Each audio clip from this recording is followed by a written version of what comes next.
What's up, everybody? Welcome to another episode of the BREWtally Speaking Podcast, the official podcast of MetalNexus.net, where you can get all your show reviews, concert photos, and so much going on in the rock and roll world. And with me, as always, is Daniel Terry. How are you doing this evening? I'm doing pretty good, man. I'm broke, so I'm drinking Steel Reserve, because... Did you get a flavor? That is the important question. No, sir. This is just straight Steel Reserve. Well, I mean, hey, whatever. Steel Reserve's not bad. It's not terrible. Gets the job done. Yeah, absolutely. And it's a tall boy, so, I think, looks like a tall boy. 16 ounce at least? Yeah, dude, $4 for a 4-pack. Fuck, I am going to try the Saugatuck Bourbon Barrel-Aged Pumpkin Chai. I would assume it's a stout. I actually didn't see that part. It says Crowler right where it should have the what it is. You got to let me know how that is because, like I said when you texted me earlier, I was like, that's either really cool or it's like the lamest thing on earth. I'm showing Dan currently the Crowler that I bought at the grocery store that has I think it's 8 or 10 taps that they rotate. Yeah. See, we don't have that in Missouri. It's a lot more on the chai flavor than I was expecting. Oh, yeah? Especially with it being a bourbon barrel. But there's the bourbon barrel aged flavor at the end. So I don't really get so much pumpkin, personally. I get... Actually, let me take another sip and just make sure that those flavors are what I'm actually tasting. Yeah, so I'm definitely getting more of a chai flavor up front with the bourbon barrel-aged finish on the back end. It's good. Okay. I was up in the air about getting this one or the Screaming Pumpkin bourbon barrel-aged that they had, but Screaming Pumpkin, since they switched to Griffin Claw, not really the biggest fan of it.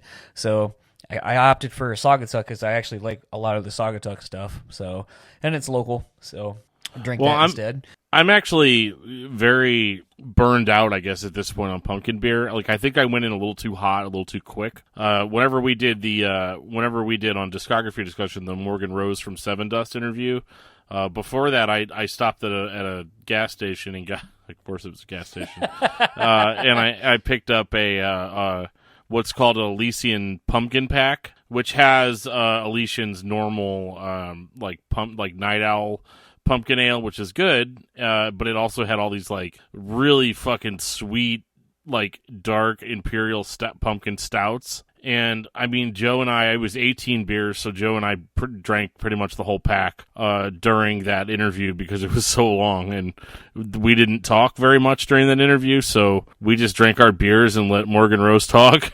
And we were everything tasted like pumpkins, dude, for the next 5-6 days. Everything tasted like pumpkin pie, and I was like, oh, I'm kind of losing it on this. I need to go back to something bland. I think I drank PBR for a week after that, just to kind of wash the taste out of my mouth. See, at that point, I was probably really in the beginning parts of my not drinking for 3 weeks. So right as all the pumpkin stuff was really starting to come out, that's when I was not drinking. Right. So I'm catching the very tail end of it. I just saw, actually I think it was an Elysian winter beer that's out already. So, or no, I'm sorry, it was Sam Adams. It was Sam Adams that had the winter lager that's out already. So, we're already going into the stouters. We're already going into the stouts and porters at this point. So, the pumpkin season is pretty much already over with. So that's fine. But I did do some decent amount of drinking this past weekend, going to Vegas on the most random trip. Yeah, it was fun. Yeah, sounds like it, man. You had a pretty exciting week. The wife went out of town. She thought that you were bummed about it, and you're all like, I'm John fucking Beatty, so I'm not bummed about anything. And I'm just gonna fly out there and see how she's doing. And that was really cool. Yeah, I decided to plan a trip to Vegas the day after my wife. Well, I planned it. Was thinking about it the day before, and then I booked it. I think I booked it the day of that I went. Or no, I booked it the day before. So basically, I knew my wife was going, and then she was getting kind of bummed out that I wasn't going with her to Las Regis and to go see our friends. And then I was like, you know what, fuck it. I got some extra money. I can afford to go. So it was the fastest trip to Vegas, with a nice 3-hour layover in Vegas where I watched Toy Story 4. And did you cry? No. The beginning kind of made it seem like I was going to, and then the movie wasn't as emotional as I feel like the rest of the series had been. I mean, it was an alright movie. It was a decent way to kind of potentially end the franchise, but I think all in all, like, it just didn't feel like it had the heart of most Toy Story movies, or even really a Pixar movie to me. I mean, a lot of the Pixar movies, like, I think as far as losing your sense of, not your purpose, but just kind of your realizing that, like, the things that you thought mattered don't, and it's about other, it's not about putting others before you. It's about kind of what you want in the twilight of your years. And I guess basically from an adult's perspective, I assume that it's more of, your kids are all grown up and you don't have to take care of them anymore. And that at some point you got to start thinking about yourself. That's kind of what I took away from it. Oh my God. When does that start? I don't know. For me, God. never. Dude, no shit. I got home from work today at 2:00, which is really early for me. Like John knows, like I'm always like, oh, I can't make that interview because bullshit reasons. And, or if I do make it, I'm like, yeah, I had to call in sick to talk to Howard Jones, and then I didn't get to talk to Howard Jones. But all that aside, no, I got home at 2:00, and my wife's like, oh, I'm so glad you're home. You need to go grocery shopping, because it's either I go grocery shopping alone, or I take a kid with me, or she goes to the grocery store with 4 kids. I was like, fuck. So we get done with that, and then I get done grocery shopping, and she's like, well, my 5-year-old has dance class. We're leaving at 5:45 for dance class, so dinner kind of needs to get done, like, now, and all that. So, yeah, I'm definitely looking forward to that time period where, you're not necessarily... It's like you're like 50 and you're finally living your life the way that you lived it when you were like 20. Yeah. I don't know. It was interesting, but so I ended up watching that and then got to Vegas. By the time I stayed out drinking really late the night before, got about 2.5 hours of sleep. Woke up at like 6 something to go to work. By the time I got to Vegas, it was 12:30 Vegas time, which is 3:00 my time. I didn't go to bed until about 3 or 4 Vegas time, so I basically had been up for 24 hours. Then woke up after a couple hours, and then started drinking, went to Las Regis. Got to see Porter from Atreyu, got to see Atreyu. I ended up seeing Whitechapel for a hot minute, and heard Chevelle in the distance, and they were as bland as they always are. And oh man, I Prevail was pretty good. Trying to think of what else I saw. Beartooth, they were solid as well. I missed He Is Legend, so hopefully you'll see them in Toledo in a couple of weeks. But it's great getting to hang with see Porter and get to hang with him. He was a big part of me being able to go to the festival as well and surprise and hang out with Bridget and my friends, because that was the last piece of the puzzle I needed to complete. And I just texted him. I was like, yo, dude, hate to be that guy, but trying to surprise my wife. Don't really want to spend a shitload of money on these tickets. Can you hook me up? And he obliged, and greatly appreciative. But yeah, Vegas was interesting. Watched Midsummer, Somar, however you pronounce it, on the way home, because I knew I had a 3-hour flight, and that's 2.5 hours. And if you've seen it, it is a bit of a mindfuck of a movie. I was totally immersed in it, which was awesome. But there's definitely some scenes in it where if people are just looking at your screen, they're probably like, "What the fuck is this person watching?" It's interesting for anyone that wants to check it out, or if you haven't already. Lauren Kozlowski probably hates it because he hates every good movie or anything decent. So, Roach Rider for life, right? I mean, I am. I don't know about you.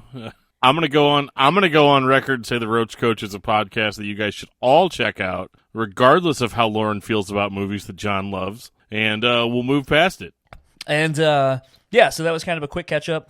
We watched the Lions lose, my wife and I, sitting across from a Minnesota Vikings fan. So fuck him and fuck the Vikings. And you're just laying it all out on the line now. Yeah, I got refreshed. My batteries are recharged from going to Vegas. And he's drinking again. Yeah, I get it. Yeah, And finally, we'll get to it. I kind of feel like sometimes when we do the whole "this is who's on the episode" and we talk about the episode and all that, I feel like that gets a little bit old, and some people are like, "Oh, they just talked about the fucking episode that you're going to listen to anyway." So fuck it, you're getting something different now, and I guess we'll talk about the interview after the fact. So yeah, listen to the interview. You can see the name. Yeah, you can see the name on the thing when you start playing this. So without further ado, here's my conversation with William DuVall, and we will talk to you afterwards.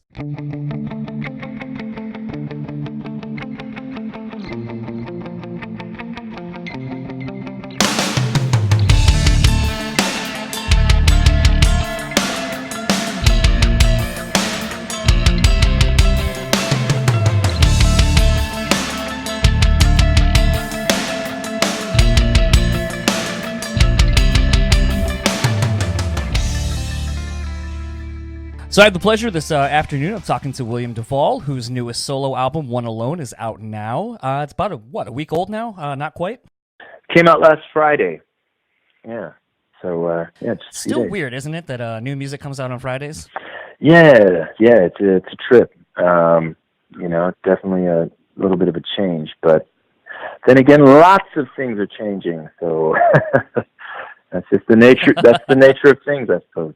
Something I kind of wanted to hit on right away about this record is it that really grabbed my attention when listening to it the first time was just how visceral of a feeling it leaves, due to the nature of the fact it literally is just, your voice and a guitar, and there's, not really even any overdubs that I'm aware of vocally or anything. So it's very raw and kind of very, like I said, visceral and kind of demands your attention. I kind of wanted to know how hard it was to maintain that kind of a feeling and vibe throughout, without having to go back and kind of touch it up. Not hard at all. You're just capturing a performance, and all you have to do is get out of your own way and get it happening. And the songs themselves lend themselves to a kind of I guess a sort of a trance-like state when performing them. So I don't find it hard to access that feeling in those songs at all. It's just more of a matter of being physically up to the task, and and then shutting out whatever external elements might be trying to block you from accessing the channels that you need to. But yeah, it's not hard at all. And in the recording studio, it wasn't hard at all. This is what I do, and 8 of the songs on the album were recorded in one day, and the remaining songs were recorded in an evening. So, yeah. I think it's just one of those things that a lot of people might tend to, the perfectionist in them, especially when you're in a studio, would kind of tend to make you keep working on something until it's perfect. And I think sometimes you lose that sincerity in the delivery of everything, and maybe not a seasoned vet of knowing exactly how you want it to be. But I think, sometimes in talking to a lot of musicians, they're always like, if I didn't have a deadline, I'd still probably be working on the record. So it was just one of those things as I was kind of taking in, and I was like, I wonder how hard it was for you to not go back and maybe get a perfect vocal take, or leave some of the mistakes that might be in there. Yeah, again, for me, it's like once I have the only thing that would create a situation that might be challenging is if I either, for whatever reason, don't know what I want out of a particular, take of a song, or if there's some sort of a physical blockade, you know what I mean? Like I'm just not physically able to do what it is I want to do, but that's very rare. For the most part, I've always had to make records really quickly. So I learned how to do that, over 20 years ago. I've produced every record that I've done since about 1995, other than the Alice records, obviously. And, Comes with the Fall always made records in a matter of days and things like that. I don't get into this whole studio tinkery thing. You know what I mean? Like I'm not making Steely Dan records. You know what I'm saying? It's not, I'm trying to capture performances, and beyond that, there might be a certain sonic experience that I might want to get across that might require a little bit of playing the studio like an instrument. But for the most part, I'm in the performances, and I've always been in bands that were performance oriented and not studio oriented. the songs that I've always recorded have been made to perform live, made to be performed live. And so in a studio, you're just trying to get a version of it down that will hopefully stand the test of time as a recording. But basically, you are just documenting the thing so that you can go out and play it live. And then hopefully it continues to evolve over time. And the record just serves as sort of a fixed point of origin in terms of what the audience knows and something that they can refer back to again and again whenever they want. It's a little bit of a snapshot, but that's all it is. And, you know, the bands that I've tended to admire the most were bands that sort of, that operated under the same philosophy, you know, whether it was, you know, Zeppelin or, I don't know, the early rock records, the 50s rock records. Those guys didn't have any time. They were going in and getting you know, they were making albums in a matter of an hour or two, you know. And the early Beatles stuff, it was the same thing. And when the Beatles did get into more of a studio trip, it was strictly because they almost had no choice. I mean, what else was there left for them to do? They couldn't play anywhere anymore. They couldn't hear themselves. You know what I'm saying? So, and they had the grounding of being such a strong performing unit and such a strong songwriting unit that when they went into a studio trip thing, it was still really great because they had such a firm foundation as a real band.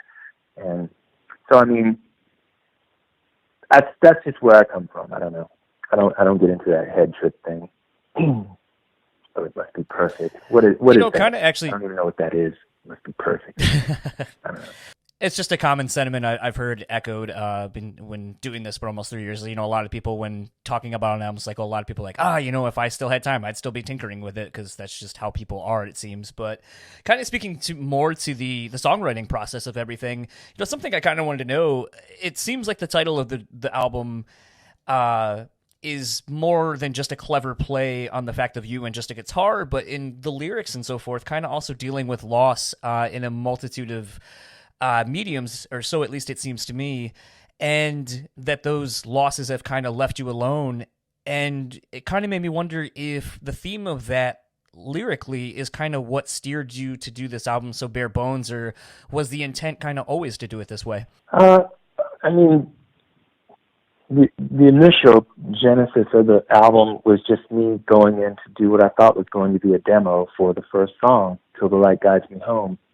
And so when I went in, that was it. I was just trying to get that song down, and I was actually thinking of maybe giving it to another artist to record. I was thinking of maybe producing a record by this other artist. And so I thought, this might be good for them. And the song had just been written, and it was written very quickly, as most of the, you know, really good ones are. And so that was my initial impetus for going into the studio. I was just going to do this demo, and that was it.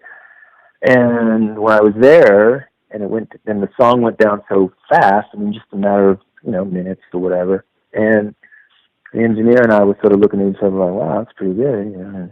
And I remember he was saying like, you should maybe rethink giving that away.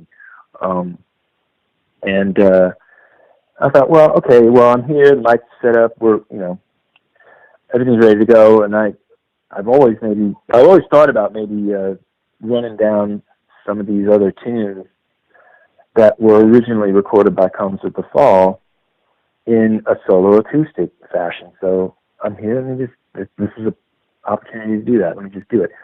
So when I walked out of there after, you know, just a few hours of recording, you know, or basically like an afternoon session with 8 songs, and it was holding on to those songs and occasionally listening to them, you know, casually just while driving around, that led me to the idea that this actually could be an album, the makings of an album. And these songs fit well together. They sound good coming one after the other, and So that was when I finally settled on the idea and got over all of the psychological and emotional hurdles of releasing an album under my own name rather than under a band moniker. I thought, yeah, well, if I'm going to do that, this is the album to do that. And I should go back in and record a few more so that I have a proper long player. And that's what I did. So that's when it really became an album to me. As far as the, sort of subject matter or any kind of themes that run through it, there was nothing intentional like, the album's going to be about this or it's going to be about that. The songs that tend to present well in a solo acoustic sort of performance, they also, just by the nature of the thing, tend to perhaps be a bit more personal. I mean, obviously there's been great protest songs written, for solo acoustic, and Dylan was probably the best, and he's got a whole history of other cats who did that. But, for the most part, that style of performance lends itself to more of a confessional kind of a thing. And so that's where I took it. And so if the songs hanging together like that, it's just kind of the nature of the material itself, and it wasn't like a tremendous amount of like forethought, like conscious forethought, like I'm gonna make it this, and it was just more like, here it is, and yeah, this sounds good together, this fits well together, and I think I'm gonna sequence it like this, and it's more about just how it sounded to me. I think if you can get that right, then the rest of it takes care of itself. And calling it One Alone, I mean, sure, I can certainly dig, an interpretation that goes beyond the literal with that. For me at the time, it really was a simple matter of calling it what it is. And it was a little bit of,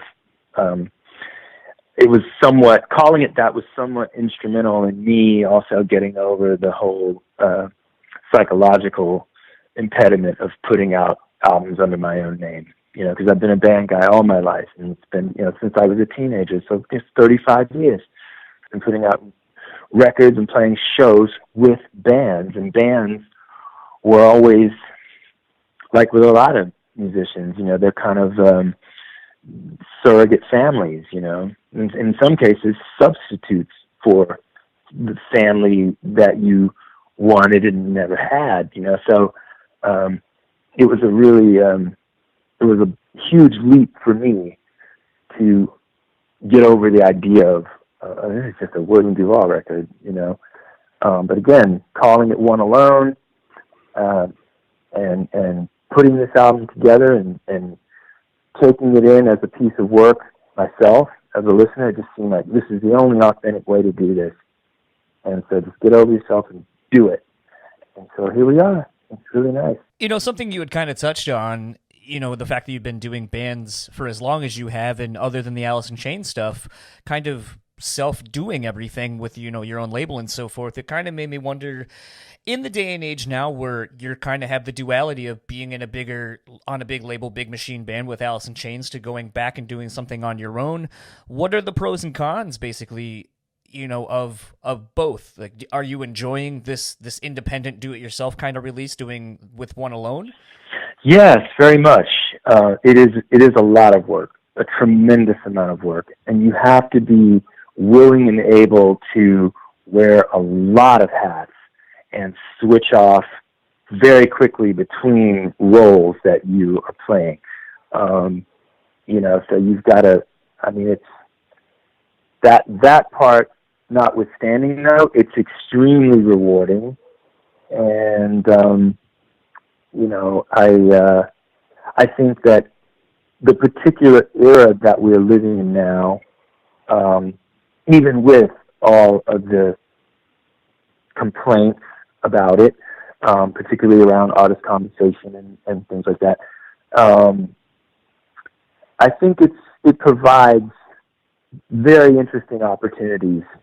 Now, the laws have not caught up with the technology yet, but I suppose, like with most things, like with radio 100 years ago and so on, the laws will eventually catch up to the tech. It's tricky though, because the tech aspect keeps changing so rapidly, and they're so far ahead. All of these platforms and how they are steering us as a society. You know what I mean? Like, this is how you will consume music now. You know what I mean? It's like that. They're so far ahead, but I think it eventually will shake out. But yeah, I mean, it's really great. It's great doing things this way. If you're willing to do the necessary work, it's extremely rewarding. Yeah. Something for those who may not know, you have a very interesting musical background as far as the genres that you have been a part of. It makes me wonder, in light of now adding, a solo acoustic record to everything, what is a genre that maybe you haven't tackled yet that you would like to? Oh, well, I try not to think too much in terms of genres, but I do understand the value in, sort of codifying, what you're talking about, but I would like to, eventually I'd like to make a record that with some really, really great free jazz musicians. I think that's one thing that has always kind of been a desire for a long time, and it's always just been a matter of the right circumstances lining up in order to serve the situation properly. But I had a band back in the late 80s and early 90s called No Walls, and it was a trio with myself playing guitar and singing, and then I had two jazz musicians with me on bass and drums, and that was such a terrific band. And I feel like that's some of the best playing that I've ever done to this day, and a lot of it was never meant for public consumption. It was just us playing for ourselves. We would rehearse for hours and hours, and a lot of it was just free improv, and they were so good, and we had such a great chemistry that we really brought out the best in one another. And so when I look back on just my experiences, particularly just as a guitar player, that's a period I look back on with a lot of fondness. And so in order to be able to do a record where I get to play like that again would be really, really great. I mean, and it wouldn't be at all about how much it sells or anything like that. If it sold 5 copies, whatever. I don't care. But just to do it and to get it out, that's one thing that I would like to do. And beyond that, I'd like to get back into rock and roll music after this solo acoustic excursion. But yeah, I mean, maybe doing more rock and roll records under my own name as opposed to a band. Again, that would be a little bit of a leap, but I think this One Alone album is helping me to prepare myself to make that leap, and I think that could be really exciting. Yeah, there's a lot that I'd like to do. Those are just a couple things. One of the last questions I have for you while I still got you, just as a fan of this band, obviously with Alice in Chains, you guys made a post after this Korn tour that, Rainier Fog the album cycle is kind of done. You got the solo record that you're doing and touring in support of. So it kind of makes me wonder, is there a possibility that we maybe get another Giraffe Tongue Orchestra, since it's been about 3 years and it seems like cycle-wise everyone's kind of almost at the same point where you all could kind of work on something? Well, there are no plans right now, but, I would never discount that. I would never say never. even though, one thing is I'm so occupied right now with One Alone that's going to really take up, that is got to be the central focus of my time for the next year or so. But, and the other guys, I mean, I know they stay busy as well, even if it's not necessarily all public stuff. You know what I mean? There's a lot that we all do behind the scenes and so forth. But no, I that record, the Broken Lines album by GTO is a I think that's a classic, and I think it's a high watermark of all of our careers, of everyone that was involved in that band, and I'm extremely proud of it. And I'd like to do more. If the stars line up, I think it'd be great. I also, if nothing else, wouldn't mind perhaps playing some shows around the Broken Lines album, because one thing that I found really unfortunate was that album was terribly underserved by our lack of performances, and it just is how it worked out. It wasn't, but we had a U.S. tour booked, and then we had to cancel it, and Brent Hines broke his leg on his motorcycle, and so the only shows that we played were our debut shows at Reading and Leeds in 2016, and then we did South by Southwest in Austin, Texas in 2017, and that's it. People got 3 shows with Giraffe Tongue Orchestra, and that is just not right. That's just not right, in my opinion. So, but again, we'll see how it goes. I'm happy that people continue to discover that music, and I hope more and more people keep on discovering that music, because it's really, really cool. And that way, when we do, if we ever did come out and were able to play some more shows, more people would be hip to it and be able to come out. Those shows we played were really fun, and I can imagine a whole tour of shows with that kind of energy being a really, really great time. Absolutely. Well, that is all I had for you. Yeah. Where can people find you online, and what does the rest of the year hold for you? WilliamDuVall.com, and the rest of the year for me is it holds a lot of solo acoustic performances for One Alone. I'm doing a fall U.S. tour that starts on October 21st in Atlanta. Tickets on sale at WilliamDuVall.com, and then I'm coming back starting on Valentine's Day next year with more U.S. dates. Then I'm going to Europe starting on March 25th in Dublin, Ireland, doing the UK and Europe through April. So a lot is on the horizon, and I hope everybody can come out to these shows, because I've never done anything like this, and I think it's going to be just such a unique experience for all of us who are there in the room. Absolutely. Well, hopefully I'll be able to catch a show if you make it to Michigan or somewhere in the Midwest area. Yeah. And thank you again for taking the time, and safe travels out there. Thanks. Hopefully the Braves win tomorrow. Thanks very much. Okay. Bye-bye. So that was my conversation with William DuVall of himself, and you probably know him from his, being the singer of Alice in Chains. Dan obviously couldn't make that. That was a very spur-of-the-moment conversation that ended up happening one day. It was literally, hey, can you do this today at this time? And I was like, fuck, that's in like 40 minutes. Sure, yeah, I can do that, and hope I get home in time. And I did, and it was really interesting. It felt a little rough going at first, but I felt like, we kind of found a nice rhythm to the conversation, and I thought he, answered the questions pretty well and in depth, and, we always like that when doing a podcast. It makes our jobs easier. Yeah, it's always nice when they're not like, yep, nope. We do get those sometimes. I don't know about the guys in Atreyu, but... Oh, I mean, honestly, is there anything on this podcast that we haven't said about Atreyu? I mean, come on.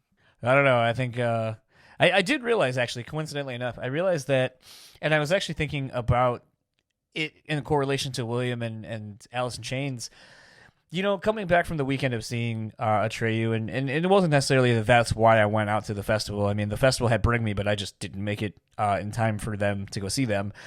But, I mean, there's a lot of bands on Los Rages that I was interested in seeing, but I realized that, like, I've seen Atreyu a bunch now. Like, they are probably right up there for Every Time I Die for me as far as, like, the band I've seen the most. And, like my wife was even saying, she was like, I think they're better now than they were back then. And I saw them, and she was like, I saw them back around the Curse and all that kind of stuff. And I think I kind of agree. I think they're just at the stage of their career where it's like, it's about having fun, which you can clearly see when you go see that band. It's about having fun, and it's not about being so serious and be like, oh, we're metalcore and blah, blah, blah, look at us, tough guy metal. And that's great, and I love it, and I love that it's kind of multi-generational now. But I was thinking, in correlation to that, I was thinking about how, just how lucky I am, getting to see all these bands and getting to see bands I like now, because they're still relevant, they're still active. And, it kind of made me think about how many times I've seen Alice in Chains since they came back. And it's interesting because I still feel like, I mean, Alice in Chains has put out, 4 or 5 records now at this point with William on vocals? 3. 3? Okay. 3. There's not that many Alice in Chains records, believe it or not. Yeah, I guess it's just that they've been around for so long. But it's almost like Refused. Like, they've technically been around, but there was that huge gap where they were not. Their records mattered. Yes. For a long time between records. So, like, it seems like they should have 12 out, but they don't. But it was one of those things where, thinking about how, and I've only seen the band, obviously, since William's been in the band, but it's so surprising that a lot of people, when you say, like, oh, I've seen Alice in Chains, and they're like, no, you didn't, because the singer died, and they broke up or however you want to put it. Yeah. And it's interesting that, I mean, William's been in the band, 3 records put out, I think, over the last 10 years, I think, at this point. And it's like people don't even know that the band's back and that he's singing for the band, that they have a new, quote-unquote, new singer.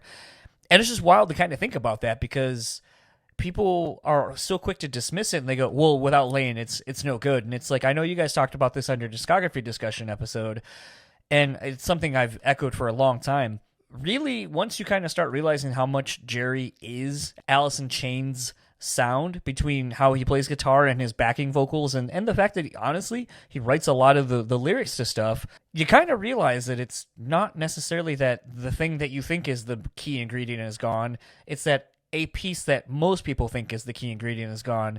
And I'm here to say, if you haven't seen Alice in Chains and you haven't given William a shot, go listen. Go listen to When Black Gives Way to Blue, because that is a motherfucker of a record. And honestly, everything that they put out since is just as heavy, and everything Alice in Chains that you love from before is still present to this day. They put on a great show full of a shitload of hits. Whether you know the new stuff or not, it's just a great time, and William is a great vocalist. And if you aren't even familiar with what William has done over his career before Alice in Chains, there is a wealth of music spanning so many genres you should go check out. Totally. Yeah, I think a lot of people don't really, like, the population at large, except for me, because I'm super enlightened, it doesn't really know what William's done, like prior to Alice in Chains. And so I guess it was, I thought that this was kind of a little eye-opening. It's like, yeah, no, William's been doing a lot of stuff for a long time, and this was kind of like, I don't think anybody else gets that interview.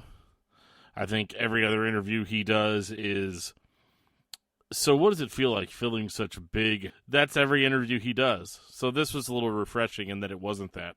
But no, the one thing I did like about the record, and Williams' record, One Alone, has been out now for a couple of weeks as of when you're hearing this and when we're recording it. And the thing that I like about it is just, Alice in Chains is such a well-oiled, big production, it's a big machine that just kind of keeps going.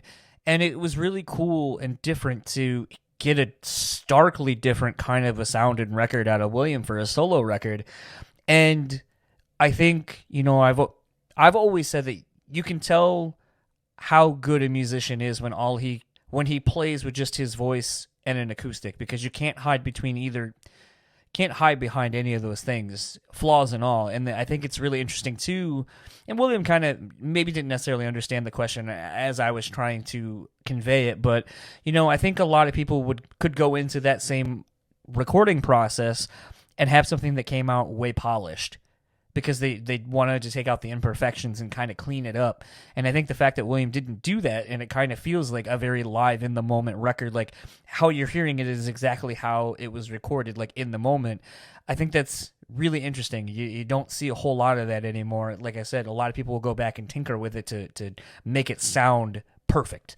And the fact that the record sounds the way it does, it kind of gives it a more not hurried is kind of the first thing coming to my mind, but it just feels important. It feels like it needs to be out and come out now, that the things that he's singing about are things that matter to him most right now, and that it's a snapshot. And I know that's kind of what every record is for every band, but there's just something kind of about this record that kind of sticks with you, and it feels important. It feels like it needs to have come out right now from William in light of everything else going on around him. And I definitely think if you're into him, if you're into Alice in Chains, if you're into anything, if you're just into the music that we talk about with these bands on this podcast, just check it out. I think you might really dig it, and I think it's going to be one of those where when you listen to it, it might take a couple of listens to really kind of get into it. But I think when it does, it's going to kind of be one of those records that gets to the core of you and then kind of makes you start thinking about a lot of things going on in your own life. I know it did for me of the first couple of listens I had with it, and something I actually wanted to tell him was it reminds me a lot of City and Colors Sometimes record, where it's just really kind of raw and vulnerable and timeless. I think this is going to be a record that people will listen to for a very long time after this record's been out. Yeah, totally. If they seek it out, I think that's the hardest thing these days, is like when you're doing something, this is going to sound horrible, but like on the side, because like I didn't even know that he was doing a solo record until I listened to this interview. Am I allowed to say that? Is that okay? Yeah, no, that's fine. I mean, actually, here's something that I think was kind of interesting to me, and I wanted to kind of put it toward the very end just because I didn't want it to be the focal point of the interview or to seem like I was rushing to get to this section, but I was pretty excited to hear that he is wanting to do more Giraffe Tongue Orchestra.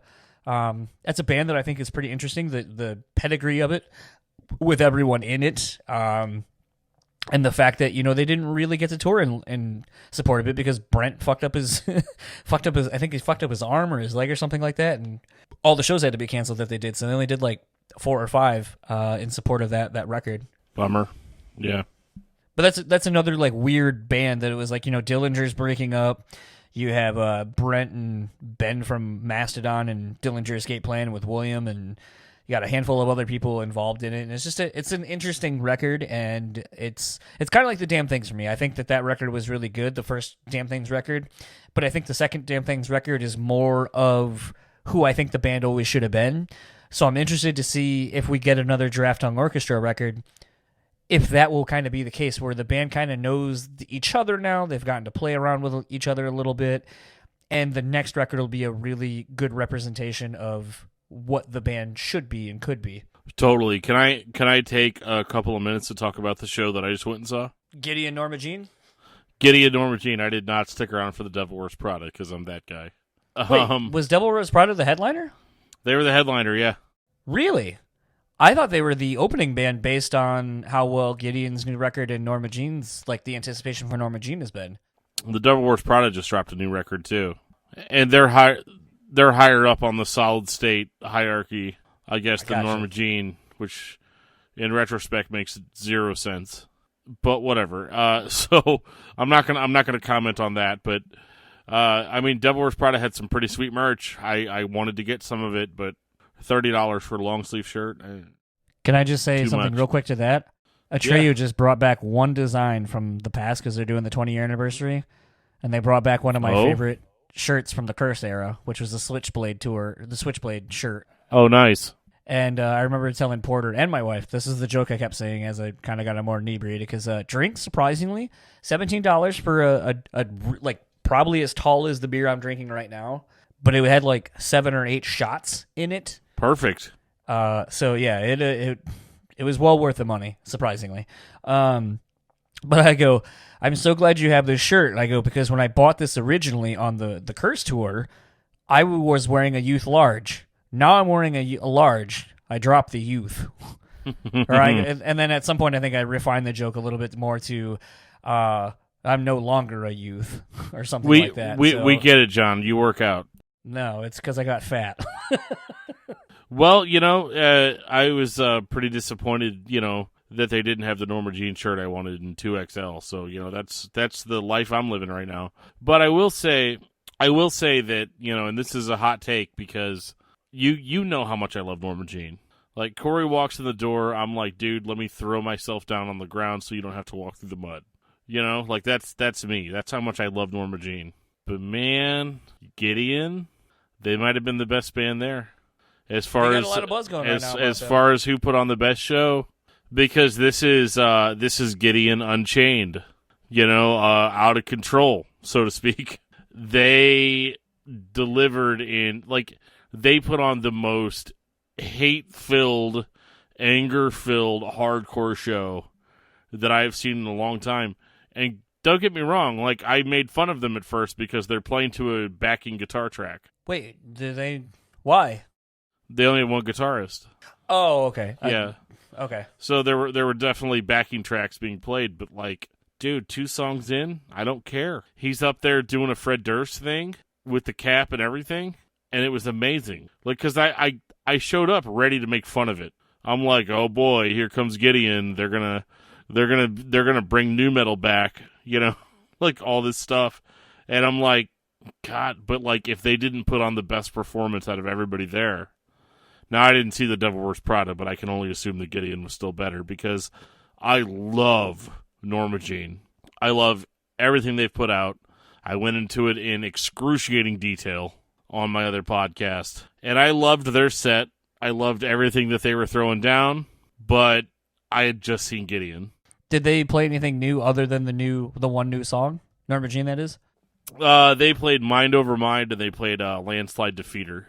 Okay. So basically the 2 tracks that are out. Yes, and they were great. I mean, it was amazing. I mean, Corey was, incredible, Definitely go back and listen to our interview with Corey we did about 2 months ago, and he's right. There definitely is, new energy in the band, and they're heavier than they've ever been, just in a different way than you're expecting. Before they were heavy because they played a lot of feedback and stuff, and breakdowns, but now they're heavy in a sludge. There's space, almost space to breathe. It's almost like doom metal kind of heavy, and they're playing in their lowest tunings that they've ever played in. So you can't make the argument that Norma Jean's not heavy, but that was an amazing show. But the weird thing is I was like, man, I love Norma Jean, but Gideon, they were the sweethearts of that show.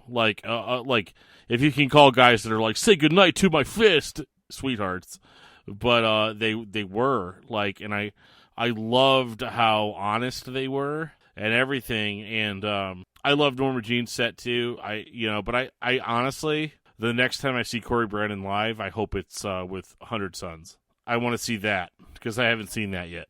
I haven't seen that either. This is a little bit different for us. We're actually talking pre and post interview about things, not about the interview really. That's because we've been doing once a week. We don't talk as much. We're catching up. Yeah, that's true. I also think that maybe it's a little bit more of a dynamic.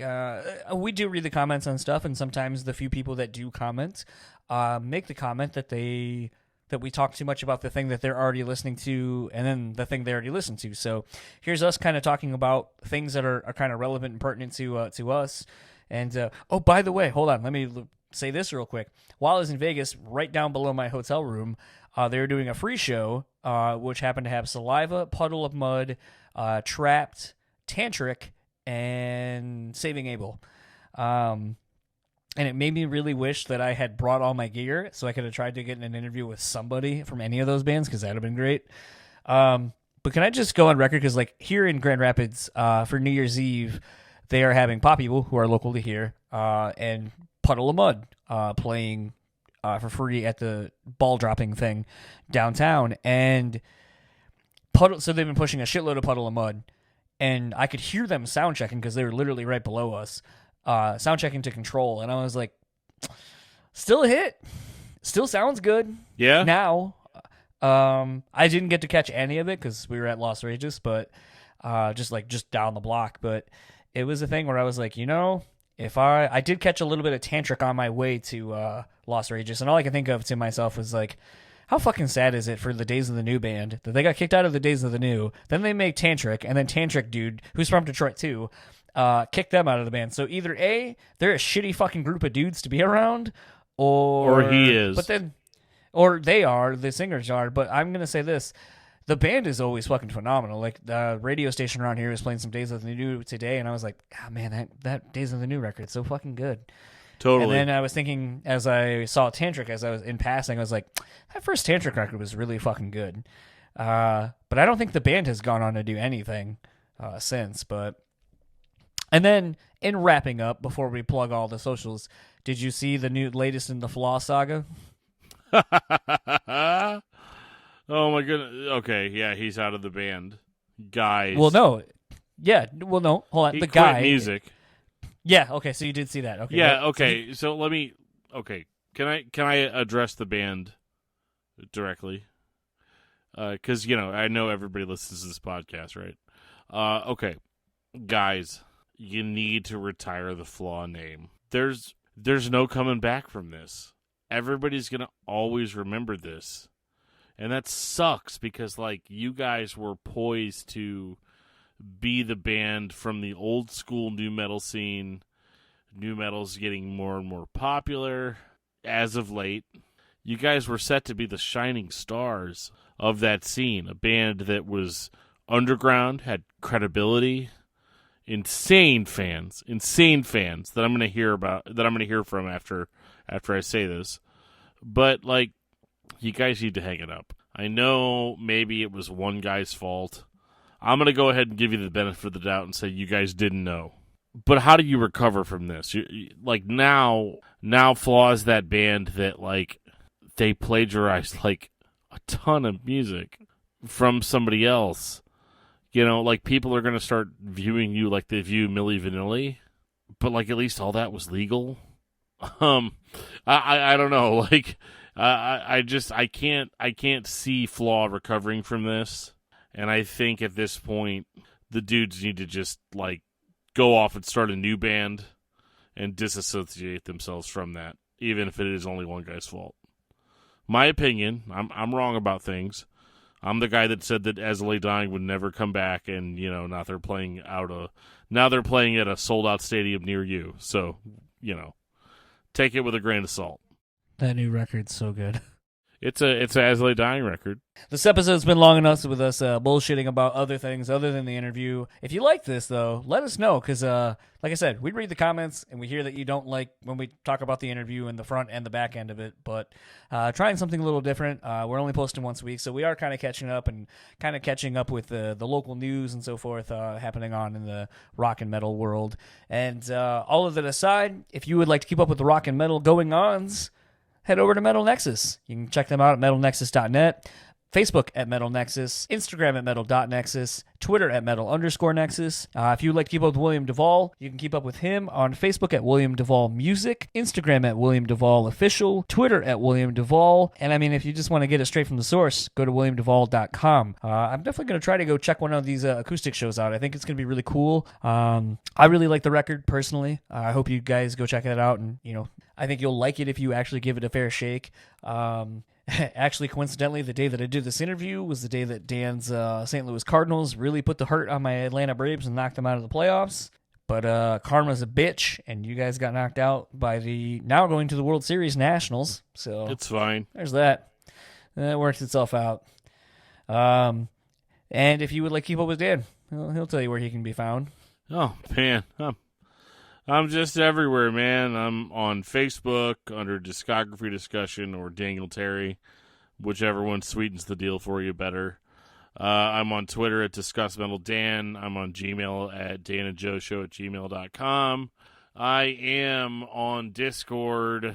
I am on Instagram as of lately. and under like if you search for Discography Discussion on Instagram, you'll find me. I'm there. Send me a message. We'll talk. It'll be awesome. And if you would like to keep up with all things this podcast, you can find us simply enough at BrewSpeak Pod. Go to our YouTube. We actually got a lot of comments today, of all days, on our AC Slade interview that we did. It's a video interview, so sometimes we have some videos to throw up, and go check those out. Basically, it's just another avenue for you to check out some stuff. We try to throw some kind of exclusive content up there. A lot of times the video that we post is unedited, just straight up as the chat as it is without Dan and I on either side of it. Go to Patreon if you would like to, patreon.com/BrewSpeakPod. Support us monetarily. If you would like to support us non-monetarily, you can rate, review, and subscribe wherever you're listening to this at. I'm sure there's a feature to do one of those few things. Helps us out tremendously, even if it's just to be like, shut the fuck up, don't talk on either end. Actually, it'd be great if you just stop doing a podcast at all. Let us know.